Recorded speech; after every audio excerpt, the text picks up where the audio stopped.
ഇന്ന് ഞാൻ വന്നിട്ടുള്ളത് ഒരു ചീസ് കേക്കുമായിട്ടാണ്. സ്ട്രോബെറി ചീസ് കേക്ക് ജെലറ്റിനും അതുപോലെ മുട്ടയൊന്നും ഉപയോഗിക്കാതെ ബേക്ക് ചെയ്യാതെ ഉണ്ടാക്കുന്ന ഒരു സിംഗിൾ സെർവ് ചീസ് കേക്ക്. അതെങ്ങനെ ചെയ്യാമെന്നുള്ളത് നോക്കാം.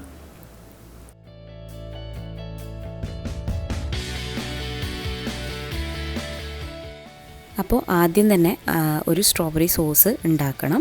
അതിന് വേണ്ടിയിട്ട് 1/4 കപ്പ് സ്ട്രോബെറി എടുത്തിട്ടുണ്ട്. ഇവിടെ ഞാൻ ഫ്രോസൺ സ്ട്രോബെറിയാണ് ഉപയോഗിച്ചിട്ടുള്ളത്. അതുകൊണ്ട് അതിൽ തന്നെ വെള്ളം ഉണ്ടായിരുന്നു. ഫ്രഷ് ആണ് ഉപയോഗിക്കുന്നതെന്നുണ്ടെങ്കിൽ ഒരു 1/2 കപ്പ് വെള്ളം കൂടെ ചേർക്കുക. കൂട്ടത്തിൽ 2 ടേബിൾ സ്പൂൺ പഞ്ചസാര കൂടെ ചേർത്ത് ഫ്ലെയിം ഓൺ ചെയ്ത് ഇതൊന്ന് തിളപ്പിച്ചെടുക്കാം. ഇപ്പോൾ ആ മിക്സ് നന്നായിട്ട് തിളച്ച് വരുന്നുണ്ട്. അപ്പോൾ അതേസമയം സ്ട്രോബെറി നല്ല സോഫ്റ്റായിട്ടുണ്ടാവും. അപ്പോൾ സ്ട്രോബെറിയൊക്കെ ഒന്ന് ഒരു ഫോർക്ക് വെച്ചിട്ട് ഉടച്ചെടുക്കുക. ഇപ്പോൾ സ്ട്രോബെറിക്ക് പകരം മാങ്ങ, ബ്ലൂബെറി അങ്ങനെയുള്ള ഫ്രൂട്ട്സും ഉപയോഗിക്കാം. ഇപ്പോൾ നന്നായിട്ട് സ്ട്രോബെറിയൊക്കെ കുക്കായി അതിലുള്ള വെള്ളമൊക്കെ ഒന്ന് കുറുകി വന്നിട്ടുണ്ട്. അപ്പോൾ നമുക്ക് ഫ്ലെയിം ഓഫ് ചെയ്യാം. എന്നിട്ട് അതൊന്ന് തണുക്കാനായിട്ട് അവിടെ മാറ്റി വെക്കാം. ഇനി ചീസ് കേക്കിൻ്റെ ബേസ് പ്രിപ്പയർ ചെയ്യാം. അതിന് വേണ്ടിയിട്ട് ഞാനിവിടെ 10 ബിസ്ക്കറ്റ് പൊടിച്ചെടുത്തിട്ടുണ്ട്. അവൈലബിൾ ആയിട്ടുള്ള ബിസ്ക്കറ്റ് എടുക്കുക. ഡൈജസ്റ്റീവ് ബിസ്ക്കറ്റും അതുപോലെ തന്നെ മാരിഗോൾഡൊക്കെ ഉണ്ടെങ്കിൽ അതിലേതെങ്കിലും ഒന്ന് എടുക്കുക. അതൊന്നും ഇല്ലെങ്കിൽ ഏതാണോ അവൈലബിൾ ആയിട്ടുള്ള ബിസ്ക്കറ്റ്, ക്രീം ഇല്ലാത്ത ബിസ്ക്കറ്റ് യൂസ് ചെയ്യുക. എന്നിട്ടത് ഒന്ന് നന്നായിട്ട് മിക്സിയിലിട്ടിട്ട് പൊടിച്ചെടുക്കുക. 1.5 ടേബിൾ സ്പൂൺ ബട്ടർ കൂടെ ചേർത്തിട്ട് ഒന്ന് നന്നായിട്ട് മിക്സ് ചെയ്തെടുക്കുക.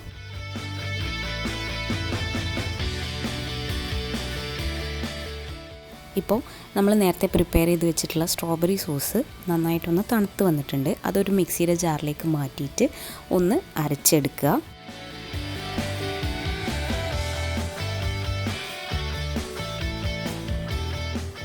ഇനി അതിലേക്ക് വേണ്ട വിപ്പിംഗ് ക്രീം ഒന്ന് വിപ്പ് ചെയ്തെടുക്കാം.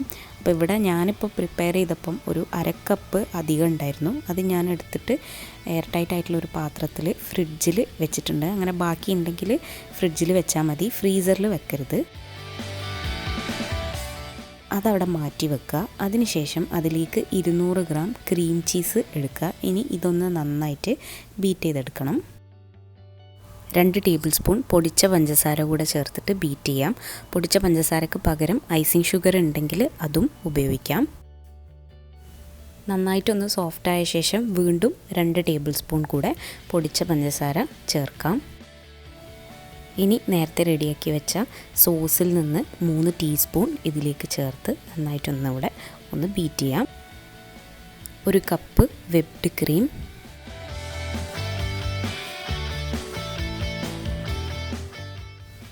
എല്ലാം നന്നായി ബീറ്റ് ചെയ്ത ശേഷം ഇനി അസംബിൾ ചെയ്തെടുക്കാം. അപ്പോൾ അതിന് എളുപ്പത്തിന് വേണ്ടിയിട്ട് ഞാൻ ഒരു പൈപ്പിംഗ് ബാഗിലേക്ക് ഈ ചീസ് മിക്സ്ചർ മാറ്റി കൊടുക്കുകയാണ്. ഇനി ഇതൊന്ന് സെറ്റ് ചെയ്തെടുക്കാം. അപ്പം 2-3 മെത്തേഡ് ഉണ്ട്. അതിൽ ആദ്യത്തെ മെത്തേഡിൽ 1-2 ടേബിൾ സ്പൂൺ ബിസ്ക്കറ്റ് മിക്സ്ചർ ഇട്ട് കൊടുക്കുക. അതിൻ്റെ മുകളിലേക്ക് ചീസ് കേക്ക് മിക്സ് ഇട്ട് കൊടുക്കുക. ഇനി അതിൻ്റെ മുകളിലേക്ക് നമ്മൾ പ്രിപ്പയർ ചെയ്ത് വെച്ച സോസ് കൂടെ ഇട്ട് കൊടുക്കാം.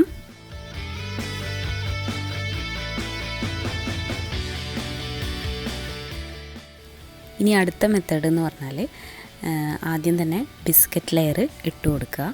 അതിൻ്റെ മുകളിലേക്ക് കുറച്ച് ചീസ് മിക്സ് ഇട്ട് കൊടുക്കുക. വീണ്ടും ബിസ്ക്കറ്റ് ലെയർ തന്നെ വെക്കുക. അതിന് മുകളിൽ വീണ്ടും ചീസ്. അങ്ങനെ ആ ഗ്ലാസ് ഫില്ലാവുന്ന വരെ ചെയ്തു കൊടുക്കുക. ഏറ്റവും അവസാനം സോസ് കൂടെ വെച്ച് കൊടുക്കുക. അടുത്ത മെത്തേഡ് എന്ന് പറഞ്ഞാൽ ആദ്യം ബിസ്ക്കറ്റ് ലെയർ, പിന്നെ ചീസ്, അതിന് മുകളിൽ കുറച്ച് സോസ് ഇട്ട് കൊടുക്കുക. വീണ്ടും ബിസ്ക്കറ്റ്, ചീസ്, സോസ്, ആ രീതിയിൽ ചെയ്തെടുക്കുക.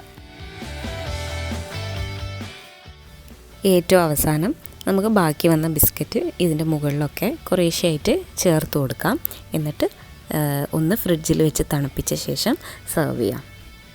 അപ്പോൾ റെസിപ്പി എല്ലാവരും ട്രൈ ചെയ്ത് നോക്കാൻ മറക്കരുത്. നല്ല ഈസി ആയിട്ട് പ്രിപ്പയർ ചെയ്യാൻ പറ്റും, നല്ല ടേസ്റ്റിയുമാണ്.